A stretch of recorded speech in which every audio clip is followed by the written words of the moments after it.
14 ముఖ్యమంత్రిగా చేసిన చంద్రబాబు ఉద్దానం వైపు చూడకపోగా ఆ సమస్యను రాజకీయంగా వాడుకున్నారు. పేదోడు ఎప్పుడూ రాజకీయ వస్తువు అని చంద్రబాబు నిరూపించిన ఘటనలు ఎన్నో. అలాంటిది జగన్ ఒక మహాయజ్ఞానికి దిగారు. పేదల తలరాతలను మార్చేందుకు కష్టపడ్డారు.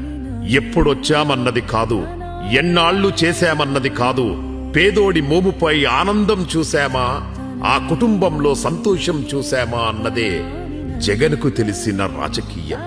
ఆయన హయాంలో చేపట్టిన ప్రాజెక్టులు ఈ ప్రాంత తలరాతలు మార్చబోతున్నాయి. కిడ్నీ వ్యాధితో చనిపోయే వాళ్ళు ఇప్పుడు డయాలిసిస్ చేసి కనీసం సుమారు ఒక 5 years 10 years ఇక్కడ బతుకుతున్నారు.